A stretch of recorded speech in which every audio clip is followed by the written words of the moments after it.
ማስተማርም ብቻ ሳይሆን አሪፍ ሚስት የሚያገኙት ከዛ ነው። አይደለም እሷ ጋር ያለው ሁሉ ነገር እኮ ይሄ ሁሉ ነገር አልተሰማም እስካሁን።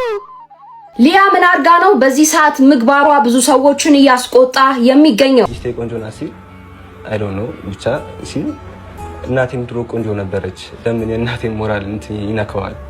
ሰላም ሰሞኑን ሶሻል ሚዲያ ላይ በርካቶች እየተቃበሉት የነበረው የአርቲስት ፈቃዱ ከበደ ቤተሰብ ምን አገኘው? ወጣት ጸገነት ብርሃኔ ለምን የአባቷን ስም ቀየረች? እናም ጋዜጠኛ ሊያ ብዙ ሰዎችን ያስቆጣችበት ምክንያት ምንድን ነው? ሁሉንም አንድ ባንድ ማሳያችሁ ይሆናል። መጀመሪያ ቻናሉን ሰብስክራይብ፣ ላይክ እያደረጋችሁ ጀምሩ። መጀመሪያ ግን እንደ መነሻ ይሆናል ዘንድ በጣም ፈታ ያደረገኝን ቪዲዮ ልጋብዛችሁ። አሁን አንድ ክፍል ቤት የሚሸጠው ስንት እንደሆነ ታውቂያለሽ? 20 ብር ነው። አውቀው ነው ሆነ ብለው አውቀው እነሱ ተቆጣጥረው ሊያስተካክሉ ይችላሉ። ታዲያስ አውቀው ነው የበላይ ይቆጣጠር። አሁን እኮ በደንብ እየተቆጣጠረ ነው። አሁን እኮ በደንብ እየተቆጣጠረ ነው። እስካሁንስ እንደው ዝም ማለቱ እንደዚህ እስከሚበላሽ ድረስ ሲጀመር ብድግ ማለት አለበት። ዝም ማለት የለበትም። አዎ ግን ተጠቅሟል። ምን አሁን ጠገብ ሲል ነው ብድግ ያለው ይከሱኛል ብሎ። ኦኬ እንደዛ ነው። አዎ አይለቁትማ። በጣም ነው ፈታያር። ግን እናንተም ዘና እንዳላችሁበት አልጠራጠረም። አሁን ቀጥታ የሚወስዳችሁ ጋዜጠኛ ሊያ ምን ብላ ነው ሰው ያስቆጣችሁ የሚለውን ቪዲዮ ላሳያችሁ። ሊያ ምን አድርጋ ነው በዚህ ሰዓት ምግባሯ ብዙ ሰዎችን እያስቆጣ የሚገኘው? ታዲያ ከሰሞኑ ትሬንድ የነበረውን ሜሙላችሁም አይታችሁታል ብዬ አስባለሁ። የቶማስ ኃይሉ ጉዳይ ቻይና ሊሄድ ነው በሚለው ሜም ማለት ነው። ታዲያ እሷም ቶማስ በለቀቀው ቪዲዮ ላይ በቀልድ መልኩ ተሳልቃ ቪዲዮ ሰርታ ነበር። ታዲያ ይህም በዚህ ሰዓት ብዙዎችን እያስቆጣ ነው የሚገኘው። ምክንያቱም ደግሞ ሊያ ትልቅ ጋዜጠኛ ናት። በመቀጠልም ደግሞ የትልቅ ሚዲያ ሆስት ስትሆን እንዴት ነው የሰዎችን ስነ ልቦና ዳሜጅ በሚያደርግ መልኩ ቪው እና ፎሎ ለመቃረም ሲባል እንደዚህ አይነት ቡሊ የሆነ ቪዲዮ እንዴት ትሰራለች በሚል እንግዲህ በህዝብ ዘንድ በዚህ ሰዓት ቅሬታዎች እየቀረቡ ነው የሚገኙት። በእውነቱ እዚህ ልጅ ላይ እየተደረገ ያለው ምግባር ደስ አይልም ጋይስ። ሰው ስህተት በሰራ ቁጥር እንከኖችን እየለቀሙ እንደዚህ አይነት ስነ ልቦና የሚነኩ ቪዲዮዎችን መስራት ይሰብራል። በእውነቱ ቀልድ አንዴን የሚያስቀው የመጀመሪያው ታይም ላይ ሁላችንም ስቀን ነበር። ነገር ግን ሲበዛ ሲቦካ እጅጉኑ ያስጠላል። እና እንግዲህ ቪዲዮውን እንዳያችሁት ነው። ብዙ ሰዎች ኮሜንት እንዳንሰጣት እንኳን የኮሜንት መስጫውን ኦፍ አድርጋለች እያሏት ነው። እናንተ ምን ትላላችሁ? እስኪ ኮሜንት ላይ ጻፉልኝ። አሁን ቀጣይ የማሳያችሁ አርቲስት ፈቃዱ ከበደ ቤተሰቡ ምን ሆነ የሚለውን ላሳያችሁ። እስከ 14 ዓመት ያስተምረዋል። በወር 2000 ብር ይሰጠው ነበር። መድኃኒት ይገዛ ነበር። በቃ ከሆነ ሰዓት በኋላ የሆነ ቲያትር ይዞ ጀርመን ደርሶ ከመጣ በኋላ ፈቃዱ ማለት እንዴት ልበል የለም። ይሄው ስንደውል በቃ መደወል እኔ እቤት አልሄድም መቼስ ወይ ቲያትር ቤት ሄጄ ፈቃዱ መድረክ ላይ ወጥቼም ፈቃዱ አይደለም ያለኝ አማራጭ በሚቀርባቸው ጓደኞቹ እየደወልኩ እየነገርኩ። ጓደኞቹ ሊጠሩት ሊያገኙት አልቻሉም ነበር። ደረጀ ዱባይ ያገኘሁት። ማን ነው ደረጀ? ደረጀ ኃይሌ። እሺ የሚገርም ነገር እንዳጋጣሚ መድኃኒት ገዝተን እየገባን ይኸውልህ አየኸው አልኩት። አሳየሁት ያለበትን ደረጃ። ደነገጠ። ምን ሆናችሁ ነው አለኝ። እንዲህ ኧረ ኢትዮጵያ ነኝ ምንም ችግር የለም ደሞ ለፍቄ ልጅ አለኝ። መጣው ከዛ ስልኩን ሰጠን። መጣው በገባው ስተኛ ቀን ደወልኩለት። ማደረጋ ደረጀ። እሺ ከዛ አላገኘሁትም። በምን ላገኘው ስልኩ ዝግ ነው የሚሚዬ ምናምን አለኝ። እሺ ከዛ በስንት ቀን ደወልኩለት። አሁን ደረጀ ጋር ኃይለኛ ነሽ ተብሏል። ምን ማለት ነው አልኩት። ኃይለኝነት ማለት ተጨቀጭቀኝ። አዎ ሌላ አባት የለውማ። ሌላ አባት አለ? ሌላ ጋር ማንጋ ነው ደውዬ የምጨቀጭቀው ቤቢ እንደዚህ ሆነ ብዬ የምለው ለማንጋ ነው?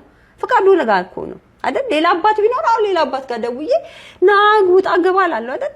ሌላ አባት የለውማ። እሱ ያመመው ለምን ሚዲያ ላይ ወጣሽ? ሚዲያ ላይ ወጣሽ መቼ? ለምን ሚዲያ ላይ ወጣሽ? ለምን ስሜን አሳጣ? ቤተሰቦቼን ረበሻቸው፣ ልጆቼን ቃል በቃል ያለኝ ነው የምነግርህ። መቼ የእርቅ ብለው ይመጡለት የዛለት ነው ያየሁት። በስንት ወራችን በ4 ወር ነው ምናምን ለምን በ5 ወራችን ነው ምናምን በቃ ካጣ ነው ረጅም ተስፋ ከቆረጥኩ በኋላ ሚዲያ ላይ ከታግሌላ ጋር ከወጣው በኋላ እንገረም ተሯሩጦ ይዞት መጣ። ቀርቁም ወደ ሆነ የሆነ ነገር የሚሰጣት ተባለ። አወራሃል ያገና ያላወራው ብዙ አለ። ይዞት መጣ ይዛለት። ከዛ ቤተክርስቲያን ቁጭ ብለን ትወጫለሽ ብዬ አንድ ቀን አስቤ አላቅም ነበር አለ። እንዴ ነው ያለኝ። ለምን አልኩት። አይኔ እያየ ልጄ ሲሞት አላየውም አልኩት። ግን ይሄን ያለ እኔ ክፉ ነኝ አለኝ። ክፉ አይደለህም ግን አሁን ክፉ ሆንክ። በቃ ለልጅ ጨከንክ። በስጨከንበት ደግሞ እኔ ልጄ ማዳን አለብኝ። አንተ ልጆች ስላሉክ ምንም አይመስልህም። በቃ አንተ ፍቃዱ እኮ አንተ እሺ ከኔ ጋር አይኖር ቶ መብቱን ልጅ ወለደ አይደል? ይሄ ልጅ አይደለም ከእህትና ከወንድሞች ጋር መገናኘት የለበትም? ቤቱ እኮ ወስዶት አያውቅም። እሺ አሁንም እስኪ የልጁን ሐሳብ ላሳያችሁና እንመለስ። ዳዊት እንዴት ነህ? እግዚአብሔር ይመስገን። እንዴት ነህ? ደህና ነህ? እግዚአብሔር ይመስገን። ስንት ዓመት ነው? 17 የአርቲስት ፍቃዱ ከበደ ልጅ አይደለ? እሱን ትመስላለህ ወይስ ተሳስቻለሁ? አይኔ ነው ይመስላል። እውነት እሱን ስለምትመስል ምንድን ነው የሚሰማው? ኩራትና ደስታ። አባትህ አርቲስት ነው ይገባኛል። ኢትዮጵያ ውስጥ በጣም ታዋቂ ነው እረዳለሁኝ። ግን አባት ደግሞ አንድ አባት ነው። እሺ በሱ መንፈስ ነው የምናወራው የምንነጋገረው። እሺ ዳዊት በደንብ እያወራን እስኪ እንሂድ። እኔ ጋር ቅድም ስትመጣ የተሰማን ስሜት መጀመሪያ ላናግረህ ብለኝ ያወራኸኝ ጉዳይ አለ። እስኪ ንገረኝ፣ ምንድን ነው የሚሰማ? ምንድን ነው ስለ አባት ስታስብ አባትህን በተመለከተ የሚሰማን ስሜት እስኪ ለእኔም ለተመልካቾች ማጋራ። አባቴ እንዳዱ ነው የምለው። እሺ ከዛ የዛኔ ዱባይ ደርሰን ስንመለስ ለምንድን ነው ልጄ እንዴት ነህ እንኳን ደህና መጣህ ያላለኝ ብዬ አስባለሁ። አላለህም? አዎ። አልተገናኛችሁም? ተገናኘን። ዱባይ ምን ነበረ ቆይታችሁ የነበረው? ለምን ነበር ሄዳችሁት ወደ ዱባይ? ለሕክምና። ሕክምና አድርገሃል? እስኪ የነበረውን የተሰማህን ስሜት ዱባይ ላይ ያሳለፍከውን ስሜት እና አባትህን እንዴት ጠብቀው እንደነበረ እስኪ አጫውተን። ዱባይ ላይ በጣም ከባድ ነው። ሙቀቱ አለ። ማንም ሰው ካጠገባችን የለም። እኔና እናቴ ብቻ ነን። በጣም ኃይለኛ ሙቀት ነው ያለው ዱባይ ላይ። እሱን ተቋቁመ ነው። ከዛ እናቴ ደግሞ ብቻዋን ናት፣ ማንም የላትም ካጠገቧ። ምግብም በቃ ይሄ ሙሉ ብዙ ነገር የተጓደለ ነበር። ይቸግራል። እውነት ነው። ከዛ ለአባቴ አናግሬዋለሁ። ሕክምና አናግረኝ ከሰርጀሪ ተሰርቼ ከወጣሁ በኋላ አባቴ አናግረኝ ብዬ በቴሌግራም ሳናገረው እሺ ቆይ ስራ ላይ ነኝ። እዛም በቀጥታ ስደውልለት ስልኩም አይነሳም። ከዛ ለምን ብዬ አስባለሁ። ለምንድን ነው መጥቶ ያልጠየቀኝ? ለምንድን ነው ያላገኘኝ? ወይስ ልጁ አይደለም ወይ? እኔ ልጁ ካል ለምን አይነግረኝም ብዬ በቃ አስባለሁ። ለምን እንደ አባት ቢያንስ ለምን አይናገረኝም ብዬ አስባለሁ። ቀጥታ ስደውልለትም አያነሳም። ለምንድን ነው አባቴ አይደለም ወይ? እንግዲህ እንደሰማችሁት እንዳያችሁት ነው እያለ ያለው። ምንድነው ልጁ ታክሜ እንደመጣው አባቴ ይደውልልኛል ብዬ ሳስብ ምንም ሳያወራ ሳይደውልልኝ ቀረ። ጭራሽ ስደውልለት እንኳን አያነሳም ነው የሚለው። እስኪ አባትየውን ሀሳብ አይተን እንመለስ። ከሚስት ጋር የተዋወቃችሁት በጥፊ መታት እንደሆነ እሷም ምንድነው እንዴት እሷም እዛ አቢሲኒያ ሳስተምር ነውና አቢሲኒያ እንግዲህ ገነት ከበደ ማስተማርን ብቻ ሳይሆን አሪፍ ሚስት የሚያገኘት ከዛ ነው። በአጋጣሚ አክሽን እና ሪአክሽን ሳስተምር አክሽን አንድ ሰው አክሽን አክት ሲያደርግ አንዱ ደግሞ እንዴት ሪአክት ያደርጋል። አክሽን እና ሪአክሽን ነው ትምህርቱ። እና አሁን እዚህ ጋር ሄለን ቆማለች። ሄለንን አሁን እንደዚህ ብዬ እንደዚህ በወረውር ትላለች። ይሄ እንደዚህ ያው አሉ በየቀኑ የተለያየ ጣፋጭ ክላሶች አሉ። እና አሁን ለምሳሌ እንደዚህ ብዬ እንደዚህ በል ትሸሻለች ወይ ጆን ቢተላለች። ይሄ እያስተማርኩ ነው እያልኩ በጣም ስሜታዊ ሆኜ ነው። እና እንደዚህ ስል እንዲህ ብላ ቆማለች። ከዛ ቀይ ነች፣ ቆንጆ ነች። ይሄ ሰንበር በጣም ወጣ። ከዛ አኮረፈች። ይሄ ሰንበር ወጣ። በሰንበሩ በንጋታውም አልዳንም። ይሄ በቃ እንዲህ ምልክት ወጣ። በቃ ይቅርታ ጠየቅኳት ምናምን። የሚገርም ግን አኩርፋ ነበር፣ ጠልታይ ነበር። ከዛ በኋላ ግን ያው የእህል ውሃ ነገር ትዳር ነው። አዎ ደስ የሚል ነገር ነው። አባትና ልጅ ተገናኝቶ ያውቃሉ አያውቅም የሚለውን እስኪ ላሳያችሁና እንመለስ። 3 ዓመት ሙሉ አልተገናኘንም። ወደ 3 ዓመት እየተጠጋን ነው። 3 ዓመት ሙሉ ከ14 ዓመት ጀምሮ ማለት አልተገናኛችሁ? ጭራሽ አልተገናኛችሁ? አይቶ አያውቅም? እንደታመምክ ያውቃል? አዎ በደንብ ያውቃል። ከልጅነት ጀምሮ እንደታመምክ ያውቃል። ነበረ እንዳትገናኙ የሚያደርጋችሁ ነገር እናንተ አስከፍታችሁታል ወይ? አስቀይሜዋለሁ ብለህ ታስባለህ? አንተ ታስባለህ? ምንድነው ብለህ ትጠይቃለህ? ራስህ ምን አድርጌው ነው ብለህ ታስባለህ? ትጠይቃለህ? ራሴን ጠይቃለሁ። ምንድነው አባቴ ምን አስከፍቼው ነው ከእንደ ሌሎች ልጆቹ ለምን እኔን የማያየኝም? ወንድሞቼ ከእህቶቼ ጋር እንዴት አንድ ላይ አያየኝም? ልጆች አሉኝ። አሁን ድሮ አሁን ሞዴሊንግ ተማሪ ነኝ። በነገራችን 10ኛ ክፍል 10ኛ ክፍል ሞዴሊንግም ተማሪ ነኝ። ሞዴሊንግ ሞዴል የፋሽን እውነት በላይ በጣም ምንድነው የሚባለው? ምንድነው ሞዴል ነው የሚባሉት? የፋሽን ሞዴል ሞዴል ነው የሚባለው። ያስታውቃል ቁመት ቁንጅና። ስለዚህ የሞዴል ተማሪ ነህ? እሺ የሞዴሊንግ ተማሪ ነኝ። አቢሲኒያ እማራለሁ። አቢሲኒያ የስነ ጥበብ ማሰልጠኛ። እዛ ገኒ ሄደን ስንጠይቃት እሺ ተማሪ ደስ ይለኛል ብላ ገኒም ተማር ብላኛለች። ገኒ ማነች? ገኒ አቢሲኒያ ባለቤት። እሺ ከዛ በደስታ ተማር እዚህ ደስ ይለኛል እና አባቴ ያውቃል እና አቢሲኒያ እንደማር። ከዛ ልጄ አቢሲኒያ ድሮ ማስተምርበት ትምህርት ቤት አሁን የሞዴሊንግ ተማሪ ነው ቢል ምን ችግር አለ ብዬ አስባለሁ። አቢሲኒያ ያስተምር ነበር እንዴ? ድሮ ያስተምር ነበር።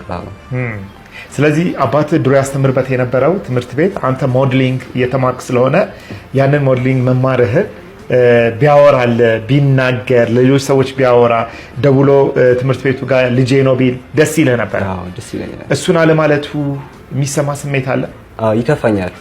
እንዴት አባቴ እንደዚህ አላለም ብዬ የሆነ ከውስጤ ይሰማኛል። ወይስ ከአለመገናኘታችንም የኢትዮጵያ ሕዝብ ስላሳከመኝ እንትን ይላል ወይ ይናደዳል ወይ ብዬ አስባለሁ። አንዳንዴ ደግሞ ስለ ዳንኩ ደስ አላለውም ወይ የኢትዮጵያ ሕዝብ ነው እንደዚህ እንዲህ ደረጃ እንደደስ ያደረገኝ ብዬ አስባለሁ። እንዴት አባቴ እንደዚህ እንትን አላለኝም? ስለሱ ክፉ ነገር አላወራውም እና ለምን አባቴ እንትን አይለኝም ብዬ አስባለሁ። እንግዲህ ልጁ እንዳያችሁት አሞኛል እያለ ነው። ጭራሽ ከኢትዮጵያ ውጭ ሂዶ ታክሞ ሁሉ ነው የመጣው። ግን ይህ ሁሉ ሆኖ አባትየው አሁንም ልጅ እያለው አይደለም፣ እየተከባከበው አይደለም፣ ደውሎለትም እንኳን ስልክ እየመለሰ አይደለም። እናንተ በዚህ ቦታ ብትሆኑ ምን ታደርጋላችሁ? እስቲ ሀሳባችሁን ኮሜንት ላይ ጻፉልኝ። አሁን ቀጥታ የምወስዳችሁ ወጣት ጸገነት ብርሃኔ የአባቷን ስም እስከ መቀየር ያደረሳት ጉዳይ ምንድን ነው የሚለው ቪዲዮን ላሳያችሁና እንመለስ። ሌሊት ላይ ቤት ተንኳኳ። ሌሊት ላይ 11 ሰዓት ላይ ማለት ነው ቤት ተንኳኳ ምናምን። ከዛ ቤት ሲከፍቱ ሁለት ማታውቃቸው ሴቶች አሉ። ሁለቱ የባሏ ጓደኞች አሉ። ሁሉም ጋቢ ምናምን ለብሰዋል፣ ነጠላ ዘቅዝቀዋል ምናምን ማለት ነው። እና ልክ በሩ ስከፍት ወንድሜ ወንድሜ ምናምን ምናምን ማልቀስ ጀመሩ ማለት ነው። ምን አልገባትም ምናምን ተነሱ፣ አጎቶቼም ተነሱ። ከዛ ምንድነው ምናምን አለች። ወንድሜ ወንድሜ አጣን ምናምን ምናምን ብለው ስሙን ጠርተው ማልቀስ ጀመሩ ማለት ነው። ከዛ ራሷን ሳተች፣ ውሃ ምናምን ተደፋባት ምናምን። ጎረቤት መጣ ሲባል ምንድነው ምናምን ተረጋግታችሁ ንገሩን። አከራያችን መጣ። ምንድነው ወንድሜ ወንድሜ የምትሉ? ተረጋግታችሁ ንገሩን፣ እርጉዝ መሆኗን እያወቃችሁ ምንድነው ምናምን ብላ ስትቀውጠው፣ ትልቅ ሴትዮ ናቸው። ስትቀውጠው ሴትዮዋ በጣም ስትቆጣቸው አይ ባለቤቷ አርፎ ነው እና እንደዚህ ነው የሚረዳው። ጎረቤትኛን አቀሰቅሱ። መጀመሪያ ቀስ ብለን ገብተን ቁጭ ብለን ልብስ አልብሰን ምን አይነት መስራት ነው ያላችሁ? ሰው ከተኛበት አንኳኩታችሁ ምናምን ብለው ሴትዮዋ በሰዓቱ በጣም ተቆጡ። ከዛ ያው በቃ ተላቀሱ ምናምን አረዷት ማለት ነው። አርድተዋት ሊሄዱ ሲሉ ወንድሞቿም የሷ ጋር መረጋጋት የለም። ወንድሞቿም አከራይ ያልኩ ሴትዮ ትልቅ ሰው መቼም ትልቅ ነው እሳቸው ምናምን። ታዲያ አስከሬኑ መቼ ነው የሚመጣው? አስከሬኑ እንዴት ነው የሚመጣው? እንዴትስ ነው የሞተው? በሰው እጅ ነው ወይ የሞተው? ያለውን ነገር ንገሩን። እንዴት ነው የሁሉ ነገር የተፈጠረው? ምንስ ነው ሲባል አይ አገሩ ላይ በሽታ ተከስቶ ነው፣ የውሃ በሽታ። የሚጠጣው የጉድጓድ ውሃ ነው እዛና የሚጠጡት የጉድጓድ ውሃ እንትኑ ተከታታይ በቃ ወረርሽ ነው። እንደ ንክኪ ሁሉ ይተላለፋል። ሬሳ ሲነካካ ራሱ ሰው ሞቶ ሰው ሲያጥብ ወይ ሲገንዝ ይተላለፋል። እና በሽታው እንደዛ ስለሆነ እንትን ብለው ወዲያው ነው የተቀበረው። እዛ ሬሳውን መምጣት አይችልም። ማን አንከብክቦ ማን ገንዞ ማን እንትን ይላል ሲል ጭራሽ እንደውሻ ነው የጣሉት ምናምን ብላ በቃ እናት ያዘነች በጣም። ልትረጋጋም አልቻለችም። ገና ለገና የኔና የልጅ ህይወት ይስተካከላል ብሎ እኮ ነው በረሃ ወጥቶ የቀረው ምናምን ብላ በቃ በጣም ነው እንትን ያለችው። እና አስከሬኑን ማምጣት አይቻልም ሲባል ሊመጣ አይችልም። በቃ አስከሬኑን ማንንም ማምጣት አይችልም። በቃ ቀብረውታል። የተቀበረበትን ቦታ ግን ሄዳችሁ ማየት ትችላላችሁ። የጓደኞቹ መልስ እዛ ያሉትን ሰዎች ስልክ ምናምን እንሰጣለን፣ ሄዳችሁ እዛ የቀበሩትን ምናምን ሰዎች ስልክ እንሰጣችኋለን፣ አድራሻ ችግር የለም ሄዳችሁ ታያላችሁ አይነት ነገር ተባለ። ከዛ 2 ቀን 3 ቀን የቆየችው እዛ የተከራዩበት ቤት ውስጥ ማለት ነው። ከዛ በኋላ ወደ ሀገሯ ነው ሄደችው፣ ወደ ጎንደር ማለት ነው። ቤተሰብም ነው ያላት እና በስነ ስርዓት ተቀበሏት። በባስ ነበር የሚሄደው፣ 2 ቀን ነው የሚሄደው በባስ። ስትደርስ እዛ በስነ ስርዓት ድንኳን ተደርጎ ልክ ሰው ቀብር ሲመለስ እንደሚደረገው ድንኳን ምናምን በስነ ስርዓት ተደርጎ ለቅሶ ተደረገ ማለት ነው። 3 ቀን ድንኳን ውስጥ ተቀመጠች። ጸጉሯንም ተላጨች። በቃ ጥቁር ልብስ አለበሰች። እሺ እንግዲህ አባትየው እንደሞተ ነው እየተነገራቸው ነበረ።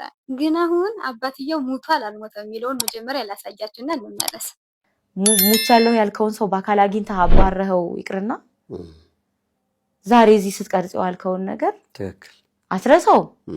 ለተወሰኑ ጊዜያት አይምሮ ላይ አይጠፋም። ስለዚህ ራሱን አውቆ ይቅርታ ቢጠይቀኝ አባቴ ነው መሆን የማይችለው። ይቅርታ ማግኘት ይችላል፣ አባቴ ግን መሆን አይችልም። ምክንያቱም ይሄን ነገር ከሰማው በኋላ እናቴም ወደ ገዳም ከገባች በኋላ በጣም የሚያሳዝን ታሪክ ነው። አባትየው በህይወት እንዳለ እየተናገረች ነው። አሁን የአባቷን ስም ቀይራለች አልቀየረች የሚለውን ላሳይ። በፍርድ ቤት ስላስቀየርኩት ማለት ነው። የአባቴን ስም አስቀይሬያለሁ እኮ። አዎ እኔ አሁን የምባለው ጸገነት ብርሃኔ ተገኘ ነው። እናቴ ስሟ አለምነሽ ብርሃኔ ተገኘ ነው። በእናትሽ አባት ስም አደረኩት። በእናቴ ቤተሰቦች አባባቷ ስም አደረኩት። አሁን በአያቴ ስም ነው የምጠራው። ይሄን ከሰማሽ በኋላ? አዎ ቀይሬያለሁ በፍርድ ቤት። አባቴ መሆን አይችልም። አሁን የምናገረው ነገር ይሄ ነው። ውይ በጣም የሚገርም ነው። እንደዚህ አይነት ታሪክ አይቼ ሰምቼም አላውቅም። እናንተ በእሷ ቦታ ብትሆኑ የአባታችሁን ስም ትቀይሩ ነበረ? ለአባታችሁ ይቅርታ ታደርጉለት ነበረ? እስኪ ሀሳባችሁን ኮሜንት ላይ ጻፉልኝ። እስከ መጨረሻው አብራችሁን ስለነበራችሁ ከልብ አመሰግናለሁ። ሰላም ሁኑ።